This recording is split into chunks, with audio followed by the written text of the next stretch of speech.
6 months earlier, the new Sol drifted through space like a small city among the stars. Admiral Kyo-sung stood on the bridge watching the view screen show empty space filled with distant galaxies. The ship carried 50,000 colonists in hibernation, pods waiting to reach their new homeworld, Kepler 4042c in the Outer Rim territories. The journey had been peaceful until Communications Officer Yeon Ho picked up something that changed everything. The signal was weak and broken, filled with static. That made it hard to understand. But the universal translator kept repeating the same words over and over again. "Help us. Please, help us. Our world is dying. Our people are dying. Please. If anyone can hear this message, help us." The signal came from Kepler 442b, a planet that was supposed to be uninhabited according to all their star charts. Admiral Kyo-sung made the decision that would change galactic history forever. He ordered the ship to change course toward the source of the distress signal. Even though they were colonists, not a military rescue ship, he could not ignore people calling for help. The new Sol turned away from their planned destination and headed toward a world that was not supposed to exist on any map when they arrived. At Kepler 442b, the sight that greeted them was both beautiful and terrible. The planet hung in space like a massive jewel. But something was wrong with its colors.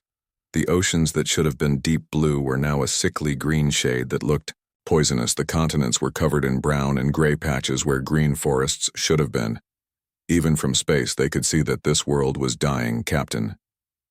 So Min prepared the first contact team, while Dr. Tae-hyun checked his medical equipment 3 times to make sure everything was working.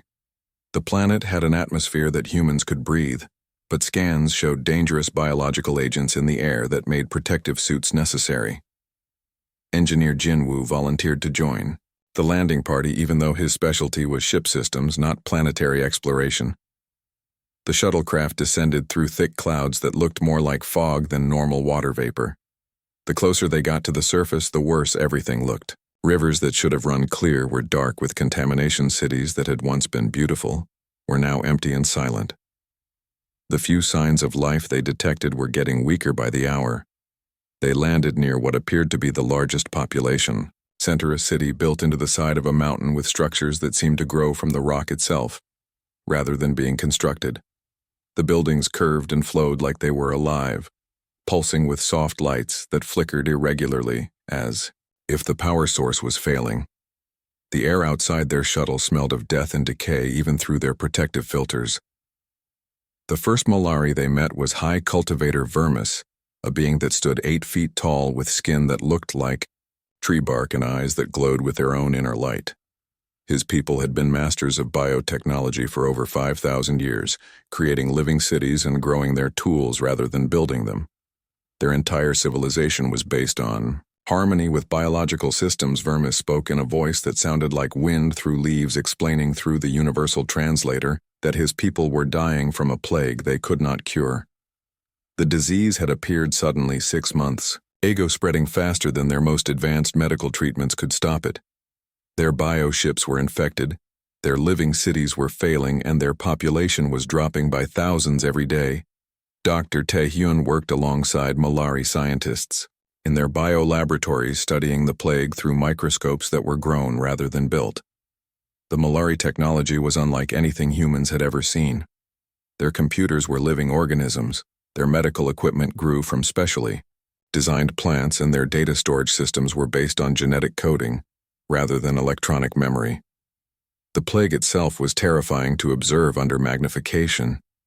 It looked like a virus but moved with purpose, as if it was intelligent, adapting to every treatment the Malari scientists tried. The moment they developed one cure, the plague would change its structure, making their medicine useless. Their most brilliant bioengineers had worked for months without success, watching helplessly as their civilization crumbled around them. Captain So-min toured the dying city with Malari guides, seeing the results of the plague firsthand. Markets that had once sold living tools and bioengineered foods now stood empty. Homes that had been grown from seed over decades were withering and dying. Transportation systems based on trained creatures had stopped working when the animals became too sick to function. Young engineer Jin-woo spent his time not in the laboratories but walking through the city streets, observing how everything worked or had stopped working. He watched how the Molari biotechnology was integrated into every aspect of their lives. Their clothing was grown, rather than woven. Their vehicles were trained, rather than built. And their communication systems were based on biological networks that connected every living thing in the city. While the alien scientists continued their desperate research, Jinwoo began to notice something they had missed. The Molari were so advanced, so perfectly integrated with biological systems, that they had become blind to other possibilities. Their entire approach to fighting the plague involved creating more sophisticated biological responses, but the plague seemed designed to defeat exactly that kind of solution. In his quarters aboard the shuttle, Jinwoo began sketching ideas using basic human engineering principles that the Molari had abandoned thousands of years ago when they mastered biotechnology. His ideas seemed primitive compared to the elegant living systems around him, but sometimes the simplest solutions were the most effective ones. Dr. Taehyun noticed patterns in the plague that reminded him of diseases from Earth history. The way it spread, the way it adapted, and the way it seemed to target specifically biological defenses made him think of engineered viruses created as weapons. He began to suspect that this plague was not natural, but had been designed by someone who understood Molari biotechnology very well. As more Molari cities fell silent and the population continued to drop, Admiral Kyo-sung realized they were witnessing the end of a civilization that had existed since before humans learned to use fire. The Molari had knowledge that could benefit the entire galaxy, but all their wisdom meant nothing if they could not save themselves from this mysterious plague. Time was running out, and conventional solutions were failing. The fate of 5 billion Molari lives hung in the balance while their most advanced scientists admitted they were defeated. Jinwoo looked at his simple sketches and wondered if human primitiveness might succeed where alien sophistication had failed. The answer would determine whether an entire civilization lived or died. The massive doors of the Galactic Council chambers opened with a deep rumbling sound that echoed through the vast hall.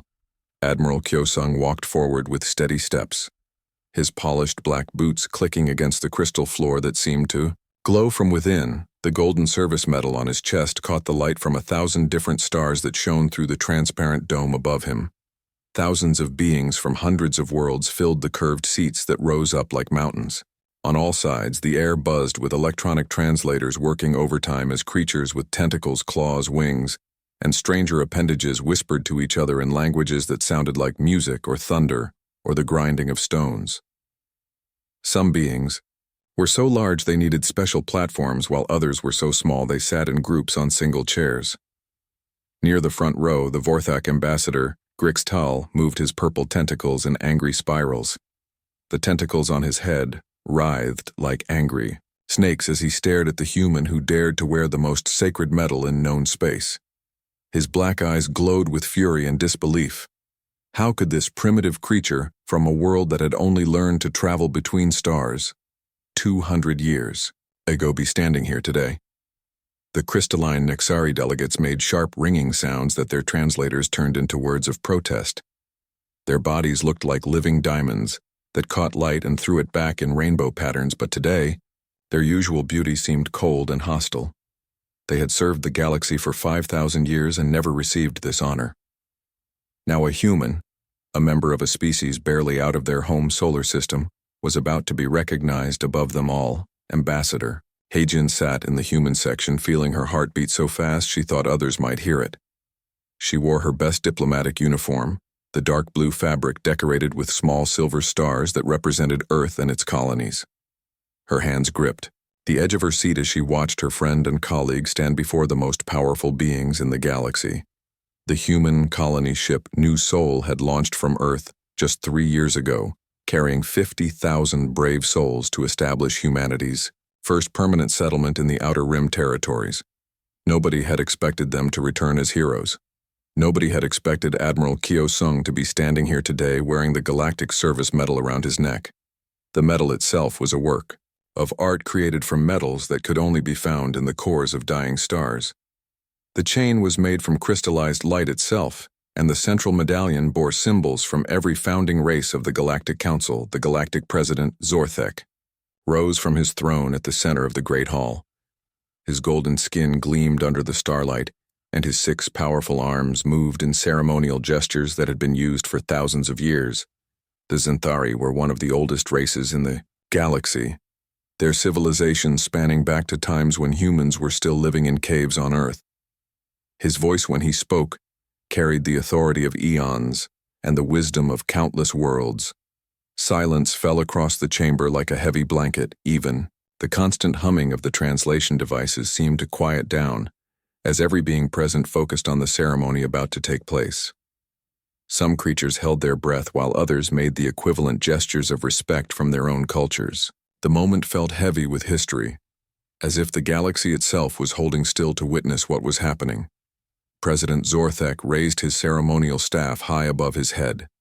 The staff was carved from a single piece of void crystal and decorated with gems that had been gifts from every member world of the Council. Light began to gather around the staff, creating patterns that told stories of heroism, sacrifice, and service to the greater good of all galactic civilization. The light grew brighter and began to pulse in rhythm with the heartbeats of every creature present. Admiral Kyosung stood perfectly still, his gray hair neat and his uniform pressed to perfection. At 45 years old, he had spent most of his life in space, serving first in Earth's small defense fleet and later as commander of the colony mission that had changed everything. His dark eyes showed no fear, even though he was surrounded by beings who could destroy his entire species with a single command. His hands remained steady at his sides, even though the weight of the metal on his chest reminded him of the incredible journey that had brought him here. The ceremony had attracted beings from across the galaxy. Many had traveled for months just to witness this impossible event. News reporters from a dozen different media networks focused their recording devices on the human who had achieved what no one thought possible. Even the ancient observers had emerged from their hidden worlds to watch history being made. Their presence alone told everyone how significant this moment truly was. Behind Admiral Kyosung stood other members of his crew.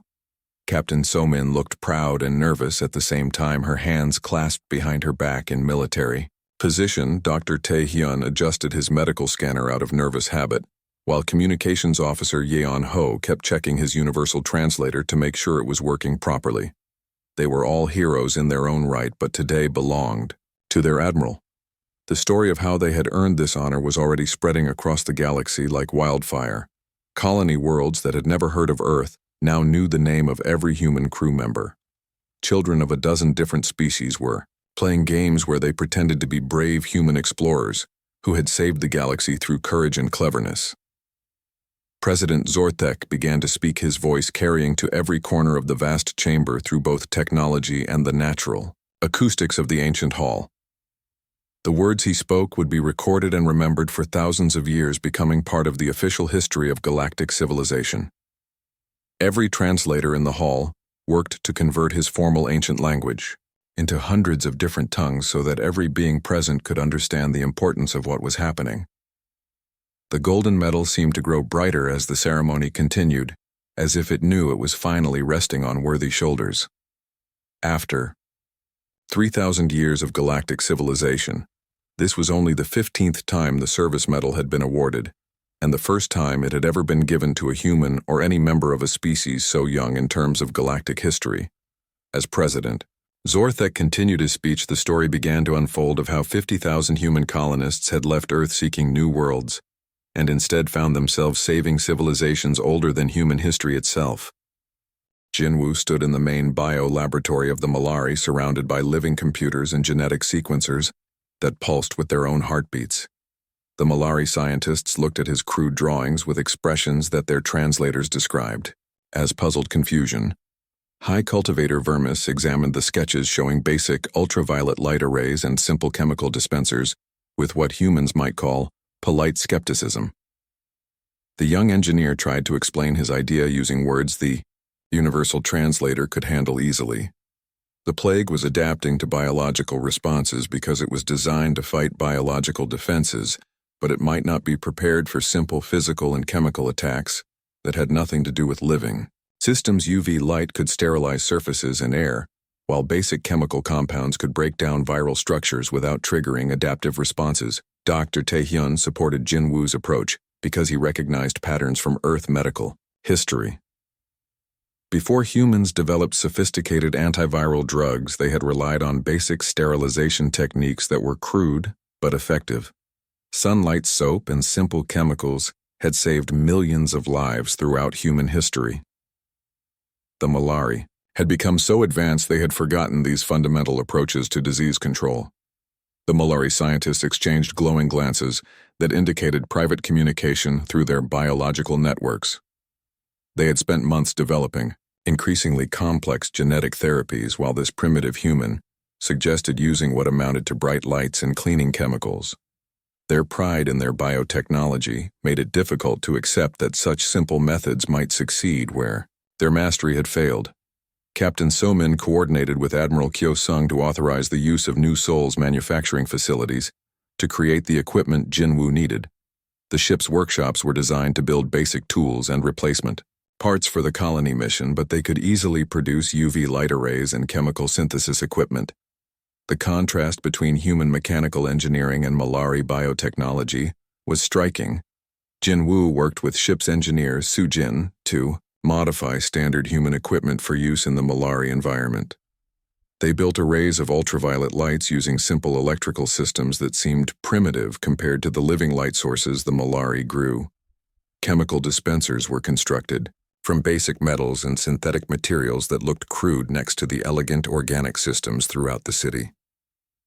The first test installation was set up in a small section of the city that had been abandoned when the plague grew too strong. The area was chosen specifically because it was considered beyond saving with conventional Malari treatments. The biostructures were failing, the living lights were dying, and the air itself seemed thick with contamination that made even protected humans feel sick. When they activated Jinwoo's system, the results were immediate and dramatic. The UV lights began their steady work breaking down viral particles in the air, while chemical dispensers released compounds that attacked the plague. On a molecular level, the Malari watched nervously as foreign human technology invaded their organic networks, but within hours the difference was visible. The sickly green tint in the air began to clear as the plague particles died. The failing biostructures stopped their decline and even began to show signs of recovery. The living lights that had been dimming for weeks started to glow brighter as the infection that was killing them was systematically destroyed by simple human sterilization techniques. High cultivator. Vermis stood in the middle of the test zone, breathing air that was cleaner than any his people had experienced in months. His bark-like skin showed patterns of health that had been absent for so long. The younger Malari had forgotten what they looked like. The glowing patterns in his eyes brightened with something the translators identified as hope mixed with amazement. The success in the test zone convinced the Malari leadership to authorize installation of Jinwoo's systems throughout their primary city. Captain Somin organized work crews combining human technical skills with Malari knowledge of their own infrastructure. The contrast in approaches was striking. Humans using tools and machinery, while Malari guided the installation through biological intuition and organic integration. Dr. Tae-hyun monitored the plague's response as the sterilization system spread throughout the city. The virus continued trying to adapt to biological countermeasures, but showed no ability to develop resistance to simple physical destruction by UV radiation or chemical breakdown. The plague had been engineered to fight sophisticated biodefenses, but was helpless against basic sterilization. Engineer Jinwoo found himself teaching Malari technicians how to maintain and operate equipment they considered absurdly primitive. The Malari were used to systems that grew and healed themselves, but human technology required regular cleaning, calibration, and replacement of worn parts.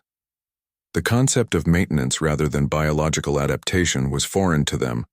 Within days, the plague began retreating from areas protected by the human systems. The Malari population that had been dropping by thousands per day stabilized and began to recover. Biostructures that had been dying for months returned to health, and the sickly green color disappeared from the planet's oceans when viewed from space communications.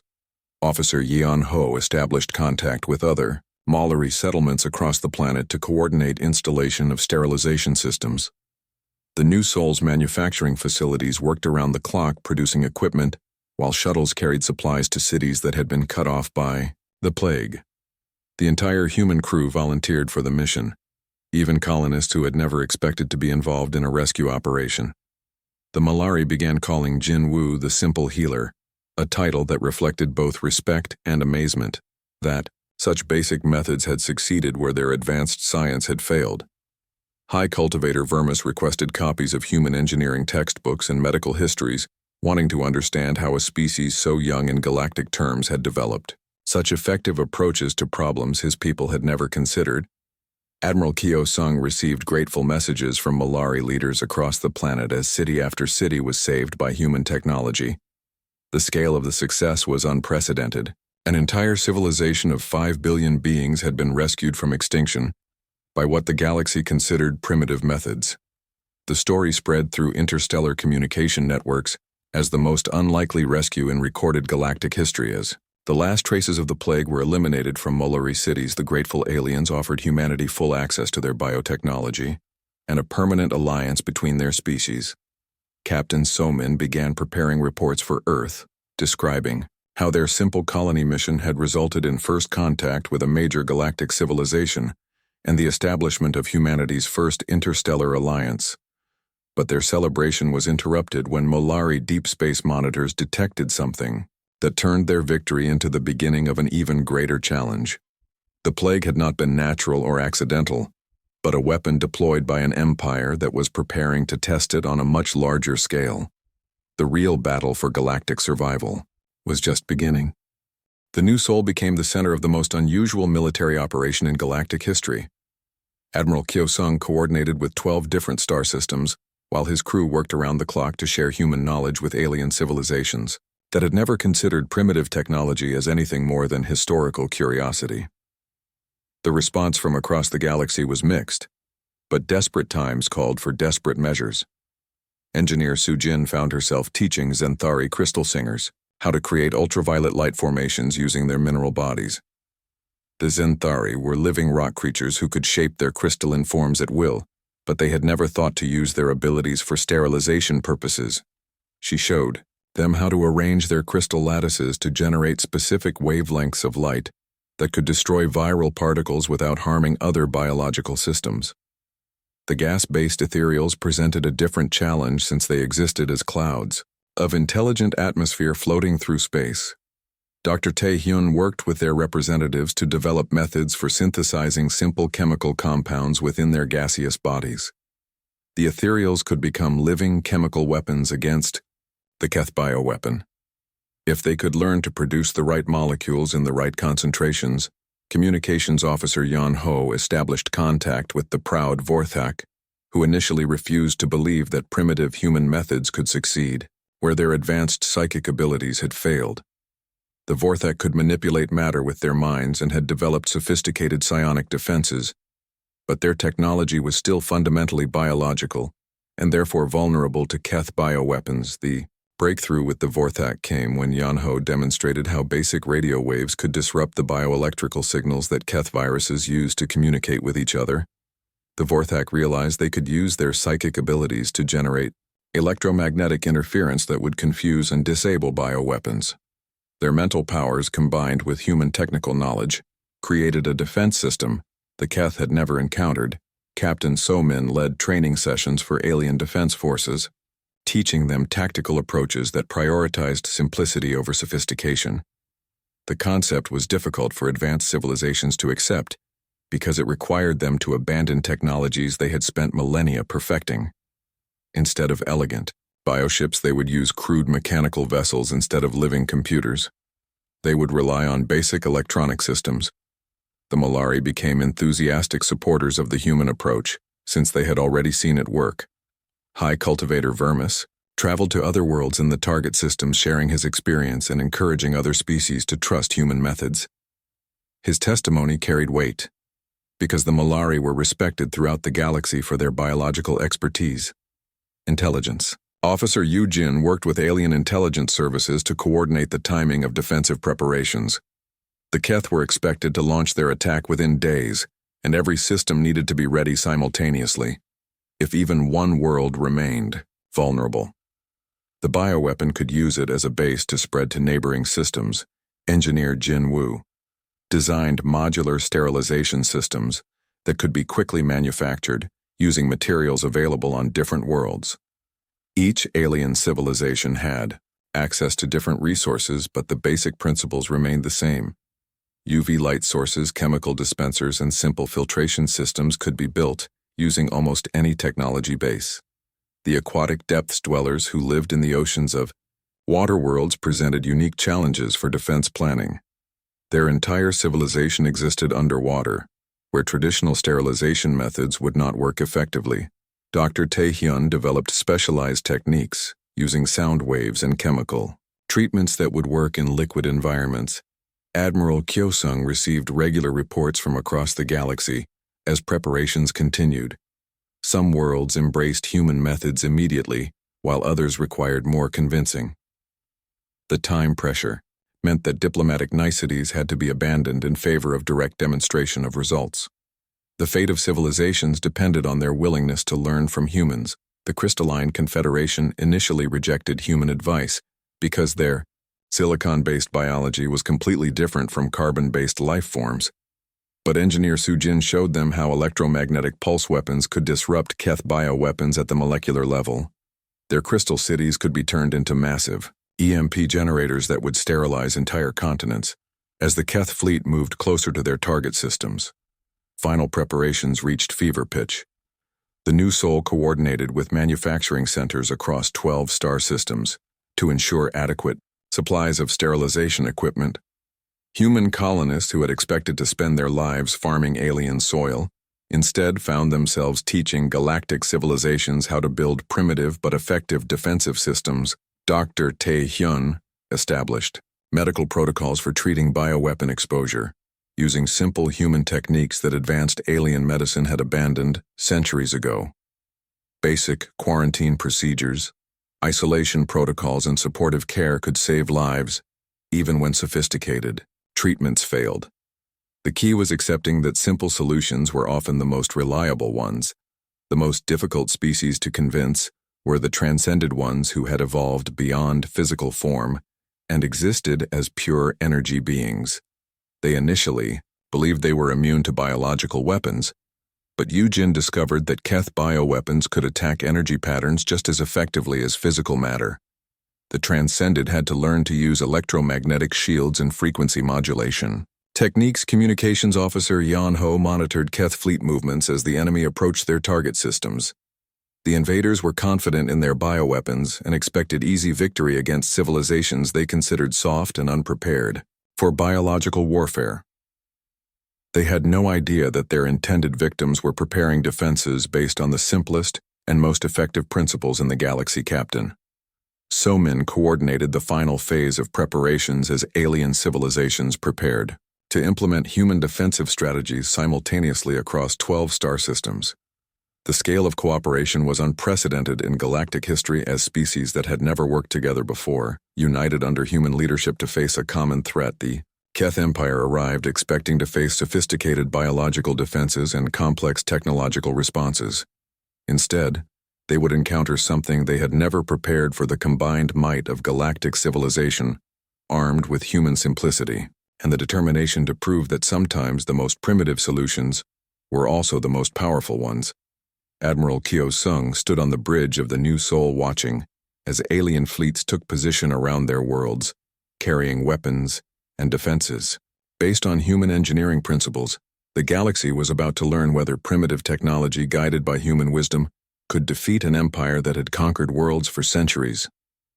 The Keth Empire main fleet emerged from hyperspace with overwhelming confidence, expecting their enhanced bioweapon to clear the way for easy conquest across 12 star systems. Admiral Thek-vor commanded the invasion from his bioship flagship, a living vessel grown from genetically modified organisms that pulsed with organic power. The Keth had used this same strategy to conquer 43 worlds and saw no reason why these targets would be any different.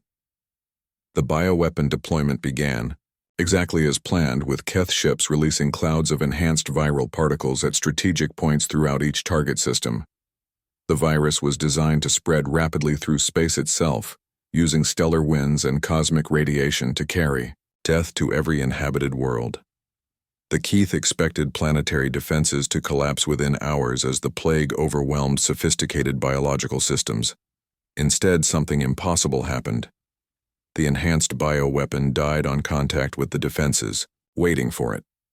Simple ultraviolet light arrays destroyed viral particles before they could reach planetary atmospheres. Basic chemical barriers neutralized the plague in open space. Crude mechanical filters stopped contamination from reaching population centers.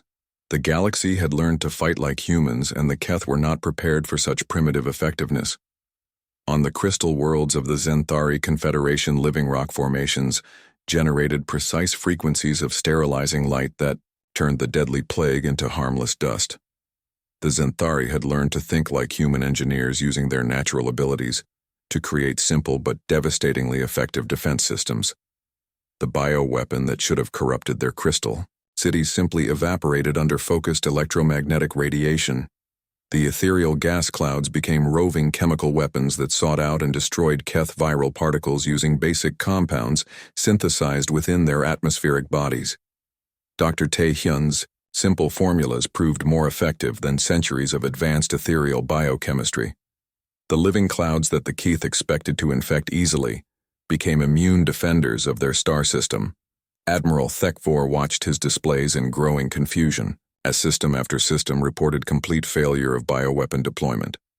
The enhanced plague that had taken years to develop was being systematically destroyed by defenses that his intelligence networks had never detected. His bioships began running detailed scans, trying to understand what kind of sophisticated technology could be so effective. The answer would have shocked him even more than the failure itself. The galaxy's most advanced civilizations were defeating Keth bioweapons, using techniques that humans had developed before they learned to travel between stars. Soap and sunlight had been transformed into galactic defense systems through the simple wisdom of species that other races had considered barely civilized communications. Officer Yan Ho coordinated defensive responses across all 12 systems as Keth forces attempted increasingly desperate attacks. The invaders tried deploying different variants of their bioweapon, but every attempt was met by simple human countermeasures that the alien civilizations had learned to implement with devastating effectiveness. Captain Somin led combined fleets of human and alien vessels in space battles that the Keth had never expected to fight. Their bioships were designed to deploy plagues and then wait for planetary defenses to collapse. Instead, they found themselves facing enemies who were completely immune to biological warfare and well prepared for conventional combat. The Vorthak used their psychic abilities to generate electromagnetic pulses that disabled Keth biosystems, while mechanical backup systems kept their own ships fighting. The combination of mental powers and primitive human engineering created a fighting force that was both unpredictable and incredibly effective. The Keth had no experience fighting enemies who combined advanced abilities with deliberately simple technology. Engineer Jin Woo coordinated repair efforts across multiple battle zones, using basic human maintenance techniques to keep alien defense systems operational. The galaxy's most sophisticated civilizations discovered that crude but reliable technology was far more useful in combat than elegant systems that could be easily disrupted. The young engineer who had started this revolution by suggesting UV lights and chemical sprays now found himself directing the maintenance of defensive systems across 40 billion square kilometers of space. Dr. Tae-hyun established field hospitals on dozens of worlds using simple, human medical techniques that proved more effective than advanced alien healing systems. The basic principles of quarantine supportive care and chemical treatment saved millions of lives as Keth forces attempted biological attacks that were neutralized before they could cause serious harm. The tide of battle turned decisively when the Molari bioships began using human-designed backup systems that made them immune to Keth biowarfare. High Cultivator Vermis led fleets of hybrid vessels that combined Molari organic technology with crude human mechanical systems. The result was ships that could regenerate from damage while remaining completely resistant to biological attack. Admiral Kyo Sung received reports from across the galaxy as Keth forces retreated in confusion from system after system. The empire that had conquered dozens of worlds found itself completely unable to deal with enemies who fought using principles they had never encountered. Their bioweapons were useless, and their conventional forces were outnumbered by allied fleets that had been strengthened by human engineering. Intelligence Officer Yu Jin intercepted Keth communications that revealed the Empire's growing panic. Their high command could not understand how primitive defensive techniques were defeating weapons that had taken decades to develop. The concept of deliberately using simple technology was so foreign to their thinking that they assumed some unknown advanced civilization was secretly helping the defenders. The final battle took place in the Kepler system, where the New Soul had first encountered the Malari plague. Admiral Thek Vor made a desperate attempt to deploy the original bioweapon directly against the human colony ship. Believing that the primitive species would have no defense against a weapon designed for advanced civilizations. Instead, he discovered that humans were naturally resistant to bioweapons precisely because of their primitive technology. The New Souls, simple air filtration systems, basic sterilization protocols, and crude chemical defenses made it nearly impossible for biological weapons to gain a foothold. The ship that the Keth considered the easiest target proved to be the most resistant to their attacks. Captain So-min led the final assault against Keith forces using combined human and alien fleets that had learned to fight with simple effectiveness rather than sophisticated complexity. The battle was won not by advanced weapons or elegant tactics but by basic principles of warfare that emphasized reliability over refinement. The Keth Empire sued for peace after losing their entire invasion fleet and watching their bioweapon technology become completely useless against enemies who had learned to think like humans. The surrender negotiations were conducted through Malari intermediaries since the Keth could not bring themselves to deal directly with the primitive species that had defeated them. News of the victory spread across the galaxy faster than light as civilizations that had been preparing for extinction instead found themselves celebrating the most unlikely military success in recorded history. The story of how human colonists had saved 40 billion beings using UV lights and chemical sprays became the subject of songs, stories, and historical records that would be remembered for millennia. The Galactic Council convened an emergency session to honor the species that had achieved the impossible. Admiral Kyosung was summoned to receive recognition for leadership that had united the galaxy's most diverse civilizations under a common defense. The ceremony would be unprecedented since no species had ever earned such honor so quickly after making first contact. Ambassador Heijin prepared diplomatic reports that would establish humanity as a major force in galactic politics. The simple colony mission that had left Earth 3 years ago had resulted in first contact with dozens of alien species, military alliance with advanced civilizations, and recognition as the saviors of galactic civilization. The Malari offered humanity permanent membership in their biological collective, along with access to biotechnology that could advance human civilization by centuries. High Cultivator Vermis personally requested that human engineers establish permanent bases in Malari space to continue sharing simple solutions to complex problems. The Zenthari invited human colonists to establish settlements on their crystal worlds where they could learn to combine human engineering with living rock technology. The crystalline beings had discovered that primitive human methods could unlock possibilities in their own abilities that they had never imagined even. The proud Vorthak acknowledged that human wisdom had value beyond what their psychic abilities could provide. They offered to share their mental technologies with humanity in exchange for continued access to human engineering principles that emphasized reliability and simplicity. Admiral Kyosung stood once again in the Galactic Council chambers, but this time he was not alone. Representatives from every species that had participated in the defense stood with him as President Zorthek prepared to present the service medal. The ceremony had evolved from honoring one human to celebrating the unity that human leadership had. The celebration in the Malari capital city was interrupted by urgent alarms from their deep space monitoring stations. High Cultivator Vermis received reports through biological communication networks that sent information directly into his consciousness. The news was terrifying enough to make his bark-like skin turn pale and his glowing eyes dim with fear. Intelligence Officer Yu Jin worked alongside Malari technicians to analyze the intercepted communications they had detected. The signals were encrypted, but the Malari biocomputers were able to decode them using pattern recognition techniques that had evolved over thousands of years. What they discovered changed everything about their recent victory over the plague. The virus that had nearly destroyed the Malari civilization was not a natural disaster but a carefully engineered weapon created by the Keith Empire. The Keith were a species of conquerors who had been expanding across this sector of the galaxy for decades using biological warfare to weaken civilizations before invasion. They specialized in creating diseases that targeted specific species while leaving their own people unharmed. The plague on the Malari world had been a test run for something much worse. The intercepted communications revealed that Keth scientists were preparing to release an enhanced version of the bioweapon across 12 inhabited star systems. The new plague would be designed to affect multiple species simultaneously and would spread through space itself, carried by stellar winds, cosmic dust, and even light particles. Admiral Kyo-sung studied star charts with Captain So-min and Dr. Tae-hyun, trying to comprehend the scale of what the Keth were planning.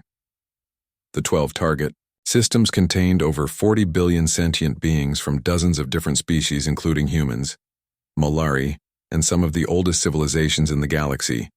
The enhanced plague would be released simultaneously from multiple points, making containment impossible. The Keith battle plan was simple and effective. They would deploy the bioweapon from hidden bases scattered throughout the target region, then wait for the disease to weaken planetary defenses before moving in with invasion fleets. By the time anyone realized what was happening, it would be too late to organize resistance. The plague would do most of their work for them. Dr. Tae-hyun analyzed the data about the enhanced bioweapon with growing concern. The new version was designed to be even more adaptive than the plague they had just defeated. It would target not just biological systems but also the technological infrastructure that advanced civilizations depended on. Organic computers, bioships, and living cities would all be vulnerable to attack. Communications Officer Yeon-ho tried to send warnings to Earth and other human colonies, but the distances involved meant messages would take months to arrive. The Keth were planning to begin their attack within weeks, leaving no time for reinforcements or evacuation. Even if humanity could send their entire defense fleet, it would not be enough to stop an empire that had conquered dozens of worlds. The Malari offered to share their bioship technology with the humans. But Admiral Kyo-sung realized that advanced biological systems would only make them more vulnerable to Keth bioweapons. The enemy had spent decades perfecting ways to turn sophisticated organic technology against itself. Any defense based on biotechnology would likely fail. Just as the Malari defenses had failed, Engineer Jin Woo proposed a different approach based on their recent success against the plague.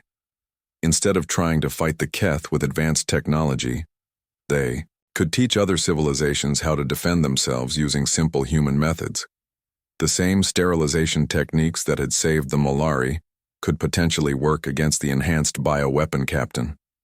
So-min pointed out the enormous challenge.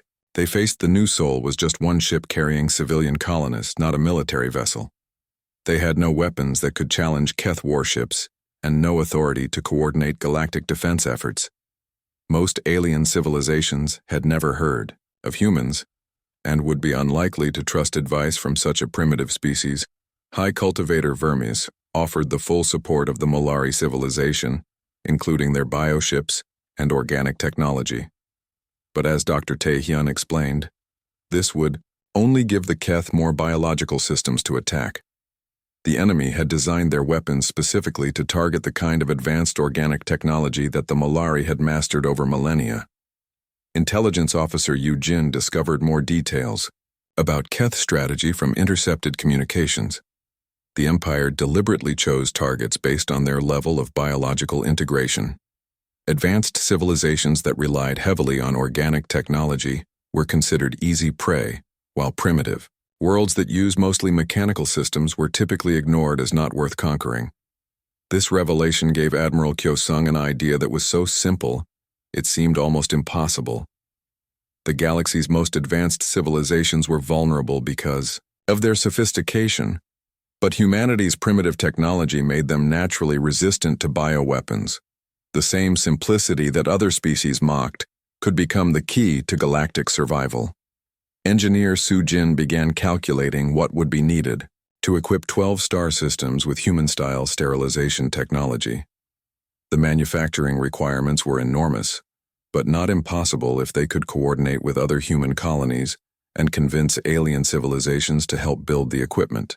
They needed the biggest challenge would be teaching advanced species how to think like primitive humans. Dr. Tai-hyun worked with Malari scientists to analyze the projected capabilities of the enhanced bioweapon. The virus would be designed to spread through any biological system it encountered, adapting and evolving as it moved from victim to victim. But simple physical sterilization would work against it just as effectively as it had worked against the original plague Admiral Kyo-sung made. The decision that would define the rest of his career and possibly determine the fate of galactic civilization. They would not run or hide from the Keth Empire. Instead, they would do something unprecedented in galactic history. A single human colony ship would attempt to organize the defense of 40 billion beings across 12 star systems. The plan seemed impossible, but it was their only hope. They would teach the galaxy's most advanced civilizations how to be simple, showing them that sometimes the most primitive solutions were also the most effective ones. The Keth Empire expected to face sophisticated biological defenses and complex technological responses. Instead, they would encounter UV lights, chemical sprays, and basic sterilization. Protocol's time was running out, and the fate of countless civilizations hung in the balance. The new soul began transmitting messages to every inhabited system in the target region, warning them of the coming attack and offering to share the simple, human technology that could save them. The response from across the galaxy would determine whether Admiral Kyo-sung's desperate plan could succeed.